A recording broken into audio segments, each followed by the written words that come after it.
Girls on Tour is a book club that aims to keep us connected while shining a light on some badass women and gender diverse people within the entertainment industry. Touring can be incredibly boring and sometimes very isolating. Having stories to connect over can make us feel close no matter how far apart we are. Shall we start with the song? I can be... What one were you going to sing? Easy Lover. Oh! She's an easy lover. And maybe next time we'll do a song that we know the words to. Not in your life, mate. Slewfoot, baby. Book. Let's do it. Do we remember how we picked this book? No. But before we get into that, tell me a little bit about yourself. My name is Monique. I work in live entertainment. I'm a tech. I currently work on musical theatre shows. This is the first time I've said it in a podcast, I'm the radio mic technician on a little musicale called Beetlejuice. Ow. Yeah. I'm really thrilled about it. When they asked me if I wanted to do Beetlejuice, they were like, would you be interested in doing Beetlejuice? And I was like, look at me. Yeah. Look me up and down. Look me up and down. Use your human brain. Look me up and down. You already know the answer.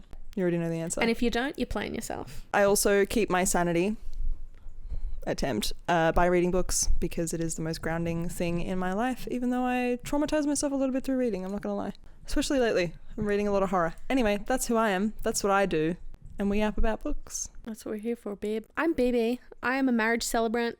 I'm just living, trying to do my best. All the time, romance lover, part-time witch, actually all the time witch. And that's why we're here today, to talk about revenge. Talk about women getting revenge. Slewfoot I was really excited about because I love a witch. I love also like this specific time period of witchery. The Crucible is my favorite play, which this is very much like a nod to the Crucible. If you haven't read this book yet, I would highly recommend that you do, but also I'd highly recommend that you actually buy the physical book, because the author of the book, whose name is Brom, which the whole time I was out here saying Brom like the car. Yes. Which is a little different. He's also an artist, and he's put drawings of the characters throughout the book, but then also on the top of the chapters and other parts of the book you have other artworks, and it's just beautiful. Like, it's a really nice visual reading experience, which added to the spookiness. Also, books just smell good. Truly. Books do be smelling good. Really want to read more of his books purely because of the whole like artwork spooky vibes thing. Yeah. I wonder, was he an artist first and then went into books, or someone's got to know that if we googled it. I'm gonna Google if he was an art. my opening my phone to swallowing gum. Brom, not Brom, not Brom. Brom. Gerald. No wonder he goes by Brom. No offense to any Geralds out there. He started working at 20 as a full-time commercial illustrator. 21, he blah, blah, blah, did other stuff that was impressive. And then he worked in a lot of, like, games. Oh. Yeah. He just talks about his paintings. They're not really talking about his books in this here Wikipedia page, the source of all confident knowledge. The source of all knowledge. It seems recent that he's, like, been an author as well. Love. And he's really popped off on that.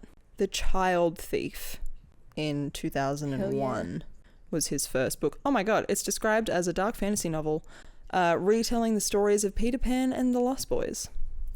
I'm listening. That's okay, my shit. But my brain went the Lost Boys, like Granny Obsession, like that Lost Boys, not like Vampire Lost Boys. Anyway, so he's an artist, is what we're getting at, basically. The book. Non-spoiler idea of what the book is about. We follow our main character, Abatha. She has just come over to America from England to be, did they call it New England? Am I correct in that assumption? Yes, because it's like literally the New England side, which is like Boston, Salem. Well, they're bringing over a lot of people to colonize the Americas and establish these like villages and towns and blah, blah, blah. She kind of gets sold into a marriage. Yeah, I was going to say she was purchased. Yeah, she was purchased. And goes into this new village, is live life loving her life. She has a lot of difficulties within the village. She turns to witchcraft and the devil for those troubles. Correct. And that's basically all that the back really says. I don't think there's much else we can say without it spoiling. No, No, I think all you need to know is that it's a Puritan village in the 1600s and shit's fucked. So, like I said, The Crucible is my favourite play. And I love witchcraft as a political idea. So that is part of the reason why I was ready to... I think I've yapped about this. maybe. Have I? We've yapped about it personally before. So this will many make a sense. time. Yeah. Like the idea that women were persecuted. All women were witches to people at different times. Obviously, women who were not white were targeted more than white women. But I feel like the ways that this time was very scary for all women was that they didn't discriminate in who could be a witch. Exactly. Like anyone could be a witch, and you would be a witch for any reason. And the thing that made the claim of witchcraft scary was that the only way to prove your innocence was to die. All of their trials for whether you were a witch or not was like, we're going to put you through this heinous torture, and if you survive, you're a witch, so you die. And if you die, then you've gone to heaven. Yeah. Because you were innocent. And it's like, oops, soz, babe. And it's like, what? I feel like we've missed steps in the justice system, you know? Thus, there it is. No justice system. It was just old white men making decisions, trying to control people, and this was their way of doing that. For those who don't know, we're in Laura's house, because if we're in a house, it's probably Laura's. Laura also has a channel and makes incredible book content, so you should go follow Laura. Thank you so much. So there is actually a theory, and it's in a book called The Witches by Stacey Schiff, which is a non-fiction book, which is very good and you should all read. And there is a theory that because it was a really humid summer or something, all of their wheat got fucked up, and then they cooked it into bread, and the bread gave everyone hysteria and sending everyone crazy, which is what started the Salem witch trials. Yeah, it's just fungus. like a hypothesis, but it was the sorghum wheat that was used had a fungus on it, which is what the fucked up situation was. They cooked it into the bread. That fungus also gives you hallucinogenic vibes, and so they thought that there is the possibility that, when people are like, I saw her over my bed and she was blah blah blah, it was because they were literally high as fuck. But there's also a thought that the men in the town used that situation because the people who were persecuted, especially in Salem, they had really good land and they wanted their land. So it was about land ownership as well. Yeah. Really crazy, kooky wild. So what I'm hearing is that gluten is evil. And I've said it and I'll say it again. The bread I'll bring it evil. Home every time. My colon could have told you. Yeah. And on that note, that's the end of spoiler free. So get on out of here, go read the book. Yes. And come back to this moment. Come back to this. So. Yes. The message that I got loud and clear from the book was that one must turn to benevolent evil spirits in the forest to solve all problems. Yeah, and I've said that all my life. The vibe was that the only way that a woman could survive ever, or if in the 1600s, was to turn to the devil. And you know what? Nothing's changed. Yeah, big mood. Some truths be truths forever. I think the book did a really good job with showing that it wasn't about Jesus at all. It wasn't about religion. It was about control. Yeah. The whole thing was about control. And the Puritans specifically were very much about that control. They couldn't give a fuck about Jesus, but they used religion and Christianity as a tool to, keep people down. I'm the first person to get in a public space and shit on organised religion. Don't get me started. But it really do be a shame, because I think a lot of people, most people I'd like to believe, are part of an organised religion in some capacity, in this instance Christianity, because it's either a cultural thing, from their upbringing and their values and beliefs and those systems, or it's for positive reasons. But the people who truly be evil are like, ooh, this means a lot to you. Yeah. So I can manipulate it to make you an awful person and come out on top. Having faith is a beautiful thing to have, but when you start to use that faith to control people, no. And in this setting, especially this setting, where this is the time when the people who are, I guess, the religious leaders in the town really ran the fucking town. Yeah. And there was no one holding them accountable to anything. And we kind of see a bit of that discourse between the reverend in this town and the reverend the town over, and the people between different towns who don't like the way each other run shit. But their seniors are back in fucking England 6 months boat ride away. They're not able to keep an eye on things. So things just fucking spiraled out of control. They're not up to date with the news. Like, they're not getting, you know, weekly updates about what's happening and what needs to happen. They're sequestered away in their little town and they're doing whatever the hell they want. And the people who are making those choices always have the ulterior motive of self. Abatha is such a wonderful character, though. I feel like Abatha as a character could easily be like plucked out of this story and put into like a modern situation, and it would, like, obviously she'd have some times and be like, what the fuck's a car? But like she'd be able to, like, what's the word, like, assimilate, like, because she had very, for the time, she had very like broad ideas. She was like, you know, I just want to like help people. Like, she was doing those little charms, like the salves that she was making. Yeah. And she never really understood that like deep Puritan need to be perfect all the time and to, you know, sit in a church for 8 hours on a Sunday. Like, that wasn't who she was. She questioned what the things that make you good in the eyes of their community at the time, whether they actually made you good or not, which is a conversation that comes up in the book a bunch, especially with Samson as well. They talk about religion, they talk about God, and especially from his standpoint as like a godlike, demon-like entity, because he doesn't disbelieve the Christian God exists, but he's like, is your God only capable of good? Is he not capable of good and evil? Like, that's confusing to him, which then makes everybody else think and be like, And he's coming in and he's like, well, where is your God? Like, I'm here. Where is your God? And it's like, really great question, babe. Really great question. You've got a fish with a kid face before I've seen Christ himself. Yeah.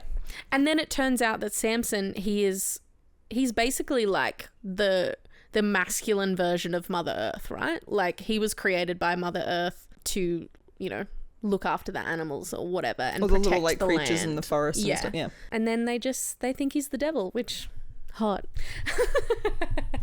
Reading this book as a self-described monster fucker, I had to really remind myself that this was not a romance novel and that Abatha and Samson weren't going to get together at the end. Yeah. Which was good, which was a good experience for me to have to learn that, you know, things can happen without romance. But maybe this is a genetic monster fucking gene, because your sister also messaged me after. We talk about Maddie so much on the podcast. I know, she gets like name dropped. Carlizzle, it's all coming out. Wheels. She messaged me after I read the book and was like, I wanted there to be a little like Samson baby run out of her cottage in the end or whatever. And I was like, we can't all just be coupling up all the time. This is not a Sarah J. Maas book. Not everybody is like rare fates, but everyone has one. But I think what Samson... Are we still calling him Samson, or at the end of the book he was still called Samson? Yeah. I don't want to dead name the devil, you know what I'm saying? Because he did become Slewfoot. Yeah. So the two characters of Slewfoot and Abatha, they became each other's family, which is honestly what they were both kind of looking for, like connection, found family, and they wanted to protect the place they were at. To yap the plot for those who didn't read the book, don't want to read the book, but have no idea what the fuck we're talking about and are just vibing here in support of us, or they just want to listen to two people yap. I love it. We love that. Abatha's husband, Edward, dies. Edward was a great character. I loved him because in the same way that she was like, quite like you were talking about, like quite progressive in her ideas, he also was.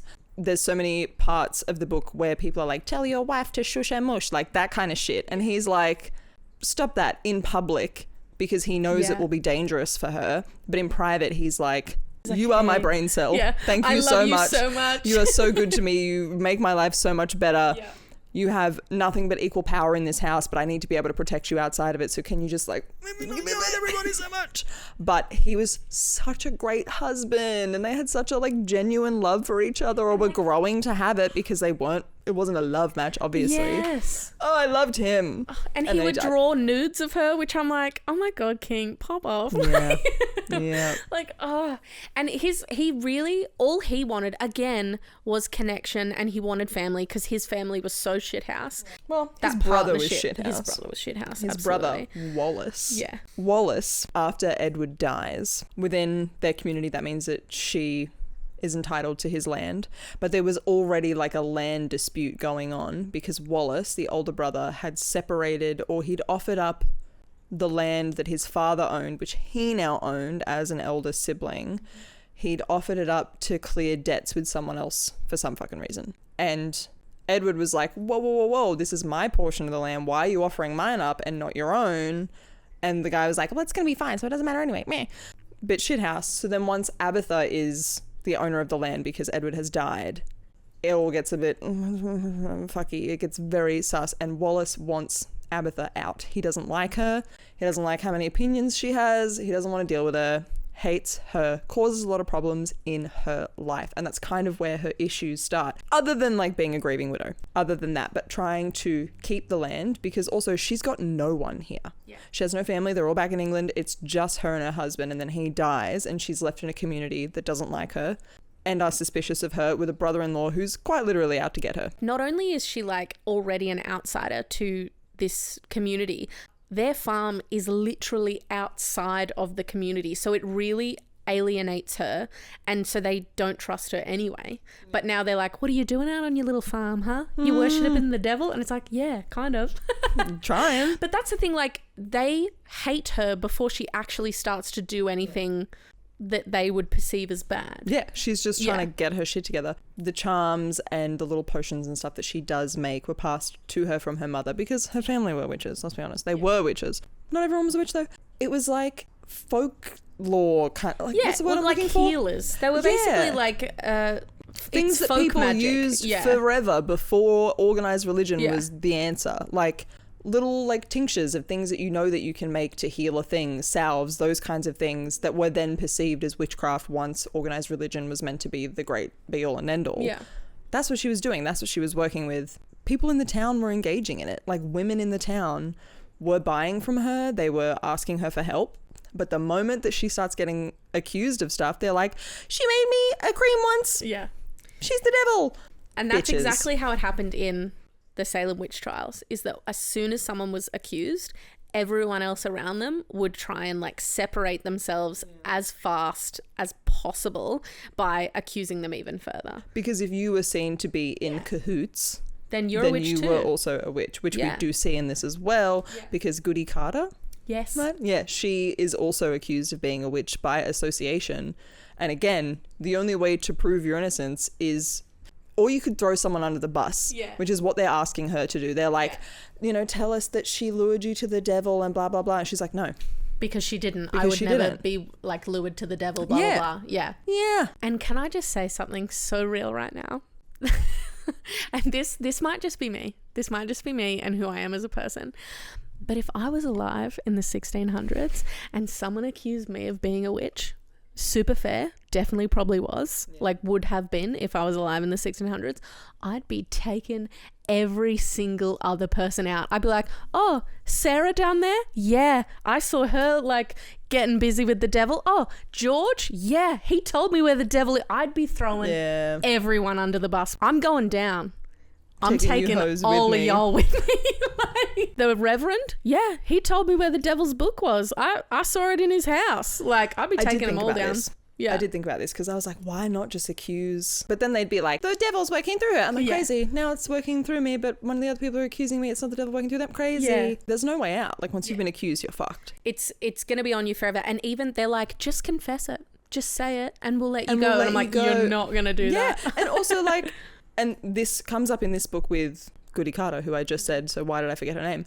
And it comes up also in The Crucible with John Proctor not wanting to admit to working with the devil, even if they're like, somebody brought the devil to you, we're going to forgive you, you just have to admit it. Your name will be tarnished forever. Yeah. And also in The Crucible, he's like, my children will never, like if I admit this, they're never going to have a good and easy life. Yeah. Because I will have admitted to this, so I'd rather die. Which my dad would never, first of all. And if you're not living a life that would have gotten you burned at the stake or lobotomized within the last few hundred years, are you even living? Do you know what's so crazy about the whole burn at the stake thing? Can I just give you another little tidbit fun fact? They didn't really do that, did they? Yeah. They only really did it in Scotland because the Scots, I don't know, they wanted to do that and they thought it would absolve them of sin or whatever. But in like Salem and like the American witch trials and most of England, it was either you were hung or you were crushed to death, which they do show in this book when Goody Carter is like crushed under those boulders. Yeah. So you're literally suffocating to death. Yeah. Or you get thrown in a river when they're trying to drown you and they're like Swim. If you're a witch, you'll float. Like, it was like, I think it probably would just be then like media sensation of like movies and stuff that we've had be made about the trials. They were like, getting crushed by rocks is pretty anticlimactic. and also, I feel like this is going to sound really strange. Being crushed by rocks feels more aggressive than being put to the stake. Do you know what I'm saying? Does it? It's aggressive in the way of like it's longer and it's like you have to watch someone literally suffocate to death, and it can take a really long time, and it feels really like no one wants to watch that in a movie. You know what I mean? Whereas go up in flames, you're done. The people that are like, we're the granddaughters of the witches you couldn't burn. And I'm like, You're not Scottish. yeah, it's like, first of all, you're not Scottish. And second of all, if your like lineage is still around, you're probably a bad guy. Like, they were probably bad people. I'm so sorry. But it just doesn't hit the same. No, it's We are like, the granddaughters of the people you didn't crush with rocks. Like, it's not the same. we've done our normal thing of going off on a tangent, and now I can't remember where we were Talking about going. the devil, we're talking about Goody Carter, Reverend Carter, who's La, a la, sweet la. angel. Edward dies. She is by herself. They're trying to take her land. Tale as old as time. Who did they take that land from in the first place? Not their land to take. Which also they do have a relationship, quote unquote, with the indigenous people that are around at the time. Yep, the Algonquin people. And also Brom had an Algonquin person to help write certain parts of the book, like as like a, what are they called? Like an advisor, to be Yeah. like, hey, is this legit? Is this appropriate? That kind of stuff, which I think We love the bare we minimum. love the bare minimum of a straight white man. Which you did say to me earlier that it wasn't until the end that you realised this was written by a man, and what a high compliment. Yeah, and the only reason I realised it was written by a man is because the revenge that Abatha enacts on the town, not enough. Absolutely not And enough. to get to the revenge of it all. So things go fucky with her and Wallace. She ends up developing a relationship with, at the time, Samson, who is this like forest spirit protector of the little forest creatures. And he starts helping her because basically if she doesn't grow crops, is it corn? It's corn. Yeah, corn. It's corn. If she doesn't grow enough corn to make the money she needs to make, she cannot make the debt payment, and she'll be kicked off the land and Wallace will take it back. So she's trying to grow all this corn and Wallace is trying to sabotage her. And also she's trying to do that by herself with a donkey who sucks. And she's just The donkey's doing his best, okay? Like, Doesn't the donkey die as well at some I point? think he dies. Oh in no, the- she's not strong enough to put the bridle. to put the bridle on him. Yeah. Oh. And then she figures it out, but then also the town is getting fucky because they go to church for about 96 fucking years on a Sunday, and she's like not making it to church in time, and the reverend is being like, "You're grieving." Yeah, you're Fair grieving enough. and also you're working the land by yourself, so I'm Yeah. going to give you some reprieve. But the rest of the town are like, "Ugh, she's not going to church." Why does she not get to go Yeah, to church? oh my gosh. Like, okay, let's have a little bit of like, I don't know, compassion. What would Jesus do? Probably go help her with her fucking crops. That's what he would do. Not sit there and be like, me. But that's the point. They don't get it. She's trying to work the crops to make the money to do the things. She starts getting Samson's help. He is like helping her to work the land and for the crops to grow and for there to be abundance. And what he gets out of it is that he grows stronger by someone worshipping him or like believing in him. So she's like, which isn't that all of us? She's just basically like, go Samson, so true bestie. And he's like, He's like, yeah. I'm doing it. Yes. It's actually really pure when you think about it. That's all anyone ever wants. Is to be believed in, you know? Yeah, so cute. But the little forest creatures, they believe that she is, and their relationship is stopping Samson from focusing on murdering people, Purging the land. which is what they believe he should do. Because then there's also this like kind of side, not really side plot of a shaman who has trapped all of the gods of like Samson's level and taken all of their powers, and they are trying to make sure that he doesn't get put back into a fucking deep eternal sleep by this guy that they have to wake him up from again, which is what happened in the start. So they're like, you need to be killing people, and he's like, but I'm trying to help her grow corn and make flower crowns. Like, quite literally.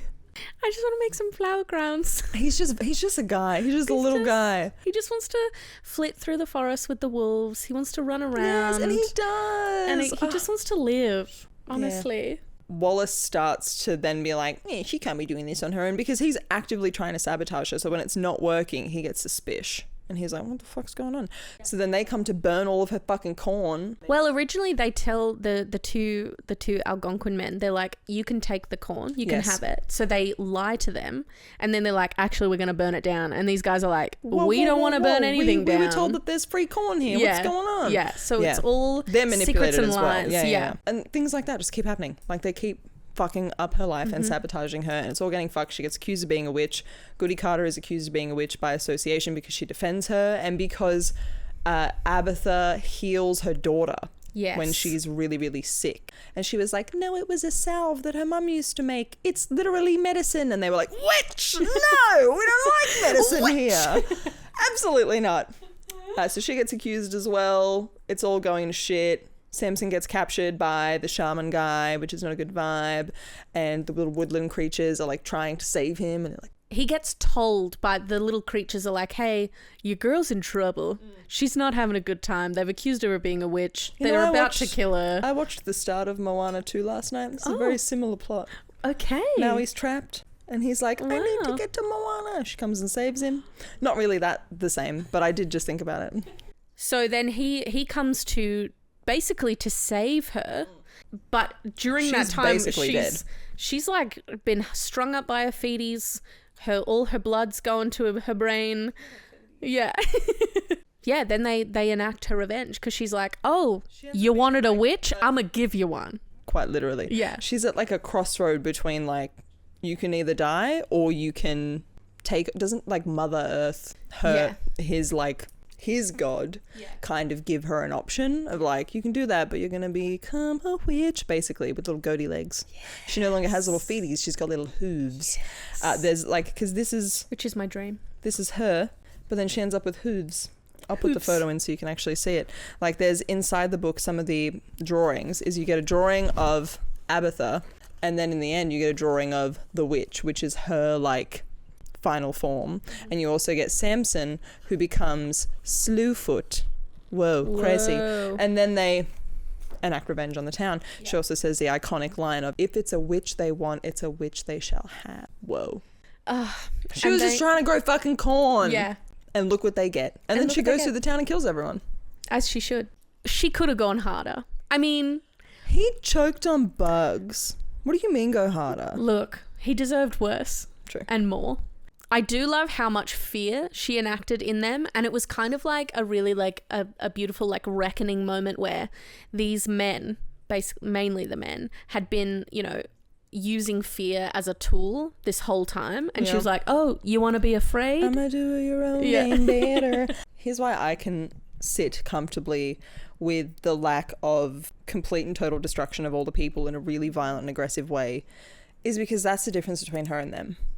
Once she becomes the witch, she's meant to be like, this is what you made me. But at her core, she was a good person just trying to fucking survive. Dang, you're so real for that. So she enacted revenge on the people who deserved it. But she didn't fully like kill everybody who, she still had the capacity to go, you were involved. But you're a sheeple. Yeah. You're a sheeple. Like you were not one of the main people instigating, because the people who were like instigating things at the top knew it was bullshit. But they were using the ignorance and the fear of the townspeople to make them do these awful things, knowing it wasn't true. You're too real for that. You've made me feel empathy for the town people now, and now I feel bad. But also, women have to do that all the time. So fuck that. She should kill everyone. Like, she was able to enact revenge on them for every other person that's ever been accused of being a witch ever. So we love to say it. We support women's rights, and we support women's wrongs. Yes. But also in this setting, I'm going to go ahead and say it was still right. Oh, yeah. There was no wrongs on her part. She could have done anything at all. Been like, yes, correct. As soon as I saw this time period and witchcraft, I was like, I'm reading it. I'm going to read it. I have to read it. More on that, though. Like, as witchcraft as a, you know, political idea. We and our friends, we're all very like... We talk about this a lot, actually. Yes. And we are two people that literally have 1692 tattooed on our bodies. Yes. Which is the year of the Salem witch trials for those of you at home. Witchcraft is a political, like it's a political statement. It is now, as as it ever was. There are literally Ukrainian witches at the moment cursing not only Russia, but also Donald Trump. Have you seen this? For the rest of my life, I'll say go off, witches. Yeah. I think my mum told me recently, I haven't fact checked this, but mum told me that they've introduced, you know how all of the different clans in Scotland have a tartan? They've introduced a tartan for the witches. Yes. And I don't know the correct terminology for that. I'm so sorry. It's goth as hell. It's like black with like red, like thin red stripes. It's really cool. To memorialise those who suffered as a result of the Witchcraft Act in over 100 years. Fuck me. Oh, over 200 years. Sorry, almost. The black and grey colours were intended to represent both the dark times of this period and the ashes of those burned. It also incorporates red and pink colours, symbolic of the legal tapes used to bind papers during both that time and now. But also, that's so beautiful. Yeah. What a really, like, unique to their country way to honour people. Yeah. That's beautiful. The reason why I have such an interest in that idea of, like, witchcraft politically is that maybe it's not the terminology that gets used now. Mm-hmm. I think probably now, in like a lighter sense of less consequence, it's like people going off at people for being like the woke left, or like shit like that. Like people who have ideas that fall outside of the ideology of the people at the top who are trying to manipulate everybody else and who are challenging that are immediately questioned. And that is exactly what women and men who were accused of being witches, it was just what they could throw at them to get them to shut the fuck up. Yeah. I believe every single one of my friends would be accused of being a witch in this time. And thank you so much for saying that. Every single one of them. That's a compliment. Yeah, you were a good person who cared about other people and you had ideas that were outside the church. Or you were from some kind of minority group that they were trying to crush at the time. Yeah. And so they were targeting you in that way as well. In the Crucible, Tituba is like a huge part of the story. Yeah. And that is a racially charged accusation. Absolutely. It felt very, very like cleansing in Slewfoot when Abatha turned around and called all those women cunts. Loved it. like I don't know how historically accurate using the word cunt is in this time, but I context, don't fucking care. Yeah. Because I think for the rest of the book, it is very much like they're speaking in a way that I'm sure isn't exactly accurate, but like it gives the vibe. Yeah. Because I don't know, honestly, I don't know the history of the word, but I feel like it could have been around at that time. Let's look at the etymology of cunt. The word was not considered vulgar in the Middle Ages. First cited in London in 1230 as a street name called, and I shit you not, Grope Cunt Lane. Perfect. Oh no! Oh no! What is it? No, one of our icks. Its history is believed to be rooted with the Latin cunus, meaning sword sheath. Why are they doing this? Why? Why do they need to think of sheaths? Yeah.